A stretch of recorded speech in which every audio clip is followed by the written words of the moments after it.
Gout یعنی گٹھیا ایک قسم کا مرض ہے جو جوڑوں کے درد کا باعث بنتا ہے۔ یہ خون میں یورک ایسڈ کی زیادہ مقدار کی وجہ سے ہوتا ہے۔ یورک ایسڈ جوڑوں میں جمع ہو جاتا ہے جس سے تکلیف اور درد کے ساتھ سوزش ہوتی ہے۔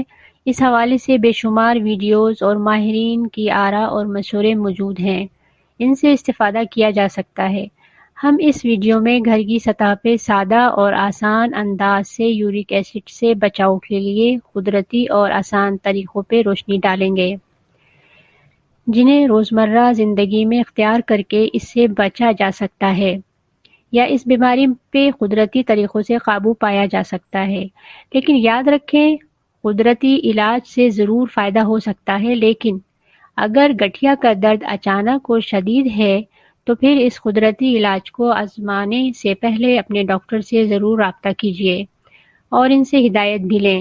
گٹھیا کے مرض کا قدرتی علاج: نمبر 1، چیری یا چیری کا جوس۔ ایک سروے کے مطابق چیری چاہے کسی بھی رنگ کی ہو، کھٹی ہو یا میٹھی ہو، اسے نچوڑ کر جوس کی شکل میں استعمال کیا جا سکتا ہے۔ یہ بہت مقبول اور ممکنہ طور پہ ایک کامیاب علاج ہے۔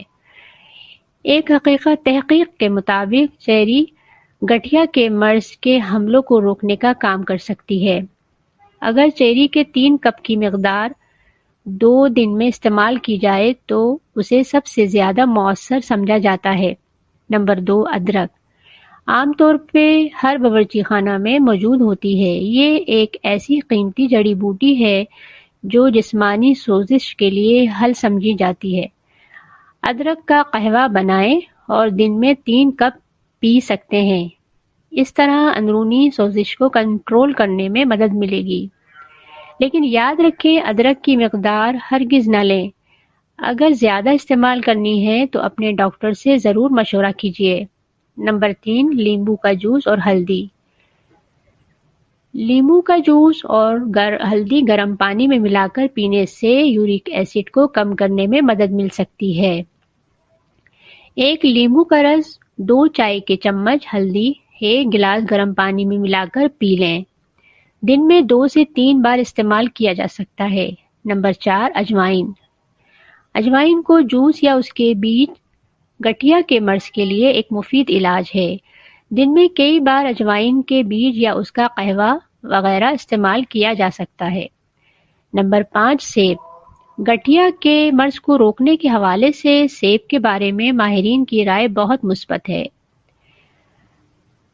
مالک ایسڈ ہوتا ہے جو یورک ایسڈ کو کم کرنے میں مدد کرتا ہے، لیکن مالک ایسڈ کیونکہ سیب میں بعض ماہرین اسے زیادہ مؤثر نہیں سمجھتے۔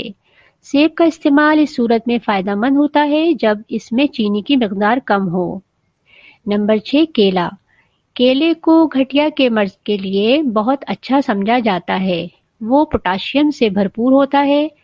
روزانہ 1 کیلا کھایا جا سکتا ہے، جو جسم میں یافتوں اور اعضاء کو صحیح طور سے کام کرنے میں مدد دیتا ہے۔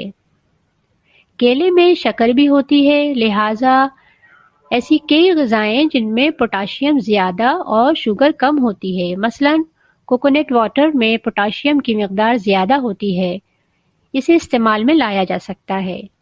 اس کے علاقے گہرے پتوں والی سبزیاں وغیرہ۔ گٹھیا کے مرض کی شدت پیدا کرنے والی غذاؤں سے اجتناب کیا جائے۔ غذاؤں کا گٹھیا کے مرض کے بڑھنے اور شدید ہونے سے بڑا گہرا تعلق ہے۔ اچھی غذا کا انتخاب کرنا اور ایسی غذاؤں سے اجتناب کرنا جن سے اس مرض کے بڑھنے کا سبب ہو، اپنے آپ میں خود ایک علاج ہے۔ ماہرین کے مطابق سرخ گوشت، سمندری خوراک، مچھلی وغیرہ، چینی اور الکحل سب سے زیادہ اس مرض کو بڑھاتے ہیں۔ اپنی غذا میں کم چینی والے پھل، گہرے پتوں والی سبزیاں، اناج، پھلیاں اور کم چکنائی والی دودھ سے بنی ہوئی اشیاء کو اپنی زندگی کا معمول بنائیے۔ خوب پانی پئیں۔ گردوں کو وافر مقدار میں پانی کی ضرورت ہوتی ہے۔ گردوں کو اچھی حالت میں رکھنے سے یورک ایسڈ کرسٹل بننا کم ہو جاتے ہیں اور گٹھیا کے حملوں میں کمی آ سکتی ہے۔ لہٰذا روزانہ پانی کا خوب استعمال کیجیے۔ جوڑوں کے درد کی صورت میں آرام کریں۔ ورزش کرنے، بھاری وزن اٹھانے اور جوڑوں کو ضرورت سے زیادہ استعمال کرنے سے گریز کیجیے، ورنہ درد کا دورانیہ بڑھ سکتا ہے۔ اہم بات، گھر کی سطح پہ گٹھیا کے حملوں کی روک تھام کے لیے جو بھی احتیاطیں اور قدرتی طریقے ہیں ان کے کوئی ضمنی اثرات نہیں ہیں، لیکن اگر آپ کسی قسم کی ادویات کا استعمال کر رہے ہیں تو پھر کوئی بھی جڑی بوٹی لینے سے پہلے اپنے ڈاکٹر سے ضرور مشورہ کیجیے، کیونکہ بعض اوقات کسی جڑی بوٹی کا دوا کے ساتھ مل کر ری ایکشن بھی ہو سکتا ہے۔ امید ہے آپ کو ان معلومات سے فائدہ پہنچے گا۔ Thanks for watching. Please like, subscribe, and share. Kokub Helping Home.